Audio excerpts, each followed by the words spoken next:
Marcus Aurelius ruled the greatest empire the world had ever seen.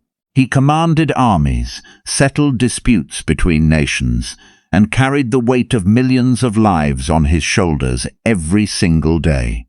And yet, if you read his private journal, the one he never intended for anyone else to see, you'll find something that will completely change how you see strength. You'll find a man who never once apologized for being exactly who he was, not because he was arrogant, not because he didn't make mistakes, but because he understood something most people spend their entire lives never figuring out. He understood that there are certain things in this life that deserve no apology. None. Zero. And the moment you start apologizing for them, you begin to shrink. You begin to disappear. You hand other people the power to define you, and from that moment on, you are no longer living your life. You are performing it for an audience that doesn't even care about you. So today, we're going to talk about the 7 things you must stop apologizing for. Right now, if you want to live like a Stoic, if you want to live like a man who answers to his values and not to the crowd, the first thing you must never apologize for is your standards. There will come a point in your life where your standards become a problem for other people. You'll be called difficult. You'll be called too serious, too rigid, too much. Friends will drift away because you no longer want to waste Saturday nights doing things that drain you. Family members will get uncomfortable because your discipline makes their lack of it more visible. And the worst part?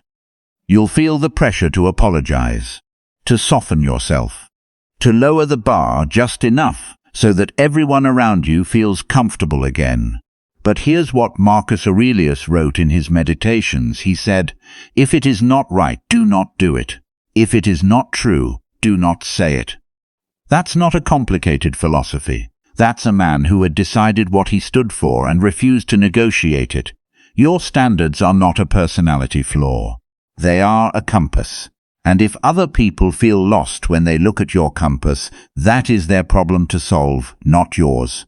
The Stoics believed that the highest form of respect you can show another person is to be exactly who you are, clearly and without performance. When you apologize for your standards, you are lying. You are presenting a false version of yourself to make others comfortable. And a life built on that kind of performance is not a life.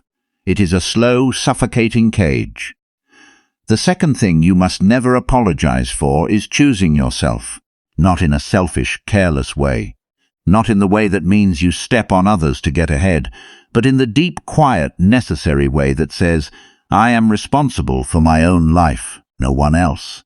Epictetus, who was born a slave and became one of the greatest minds in human history, said something that should be tattooed on the inside of every man's mind. He said, "Make the best use of what is in your power and take the rest as it happens."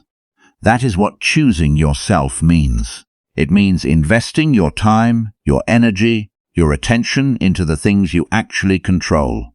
Your growth, your discipline, your health, your craft. People will call this selfishness. People who have been draining you for years without adding anything to your life will suddenly develop strong opinions about how selfish you've become now that you've stopped funding their comfort with your suffering. Do not apologize to them. Thank them for showing you why the boundary was necessary, and keep moving. The third thing you must never apologize for is your silence. We live in a world that is terrified of silence. Social media, notifications, opinions, noise everywhere, all the time. And in that environment, a man who knows when to say nothing becomes incredibly powerful. Stoicism teaches something called the discipline of the tongue. Marcus Aurelius practiced it constantly.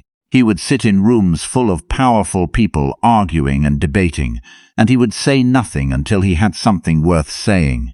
And when he spoke, people listened, because silence had given weight to his words. But most people today apologize for silence. They over-explain. They fill every gap in conversation with words that mean nothing. They say sorry for not texting back fast enough, sorry for not having an opinion on demand, sorry for needing time to think. Stop it. Your silence is not rudeness. It is thought. It is restraint. It is one of the most powerful tools a Stoic has, and every time you apologize for it, you give away a piece of that power. The fourth thing you must never apologize for is outgrowing people. This one is the hardest, because the people you outgrow are often the people you love. Old friends who are still having the same conversations they were having 5 years ago. People who peaked in high school and are still living there mentally. Family members who are deeply invested in you staying the version of yourself they are comfortable with. The moment you start growing, the moment you start reading more, thinking differently, setting goals and actually chasing them, some people in your life will feel that as a threat. And they will make it your fault. They will say you've changed like it's an accusation. Seneca addressed this directly. He wrote to his friend Lucilius and said, "Withdraw into yourself as much as you can, not as punishment for others, not out of arrogance, but because the greatest gift you can give your own life is the freedom to become who you are actually capable of being. You cannot do that if you spend all your energy managing other people's discomfort with your growth. You were not put here to stay small so that others feel big. Evolve and do not apologize for it." The fifth thing you must never apologize for is your ambition. There is a quiet culture in many social circles that punishes ambition. It's subtle. It shows up as sarcasm when you share your goals. It shows up as unsolicited advice about being realistic whenever you dare to aim high. It shows up as friends who never celebrate your wins, but are always there to remind you of your failures. And if you're not careful, you will start to shrink your goals to fit inside the comfort zone of people who stopped dreaming a long time ago. Stoicism doesn't ask you to abandon ambition. It asks you to align your ambition with virtue, to pursue great things for great reasons. Marcus Aurelius did not apologize for wanting to be the best emperor Rome had ever seen. He wanted that. He worked for it every single day. He wrote in his journal every morning to sharpen his mind, to remind himself of his purpose. He pursued excellence relentlessly and called it his duty. Your ambition, your drive, your refusal to accept a mediocre life, these are not ego. They are the spark of something real. Do not let anyone talk you out of them, and do not waste a single breath apologizing for having them. The sixth thing you must never apologize for is saying no. This might be the single most underestimated Stoic skill in existence, the ability to say no, clearly, calmly, without a 10-paragraph explanation, without guilt, without circling back 3 days later to make sure other person is still okay with it. Epictetus said that freedom is the only worthy goal in life, and that freedom begins with control over your own choices.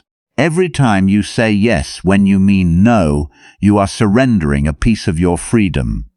Every time you overcommit because you can't stand the discomfort of disappointing someone, you are choosing their comfort over your integrity. And over time, that adds up. It becomes a life where you are busy all the time, but fulfilled none of the time. Where you are surrounded by people, but exhausted by all of them. The Stoics were not cruel people. They were not dismissive or cold. But they understood that a yes without conviction is worthless, that a man who cannot say no cannot be trusted to say yes in a way that means anything. Say no when you mean no. Say it simply. Say it without apology, and watch how much lighter your life becomes. The seventh and final thing you must never apologize for is who you are becoming, not who you were. Not the version of you that people decided on years ago, not the labels you were given as a kid, not the reputation you built in a chapter of your life that no longer represents you, who you are becoming right now, today. The man you are actively working to build every morning when you choose discipline over comfort. Every time you pick up a book instead of scrolling. Every time you hold your tongue when you want to react. Every time you do the thing that is hard because it is right. Marcus Aurelius wrote, "Confine yourself to the present." That single line is one of the most powerful things ever written about identity. He wasn't just talking about time. He was talking about self-definition. Stop letting your past define you. Stop apologizing to old versions of people who knew an old version of you. You are in motion. You are becoming. And that process deserves protection, not apology. Here is what the Stoics knew that most modern people have completely forgotten. An apology is a sacred thing when it is genuine. When you have actually wronged someone. When your actions caused real harm and your conscience demands accountability. That kind of apology is strength. But most of the apologies we give on a daily basis are not that. They are social reflexes. They are people-pleasing dressed up as humility. They are ways of making ourselves smaller so that others feel bigger. And Stoicism has no patience for that. Strength, real strength, looks like a man who knows the difference between genuine accountability and unnecessary self-erasure. A man who can say, "I was wrong when he is wrong, and I will not shrink when someone simply wants him to be less than he is." Now I want to hear from you. Which one of these 7 hit you the hardest? Was it the one about standards? About outgrowing people? About your ambition? Drop it in the comments below, because I read every single one. And if this video spoke to something real in you, share it with a man in your life who needs to hear it right now. Not everyone will say thank you, but the ones who needed it will remember it. Keep that Stoic fire burning. See you in the next one.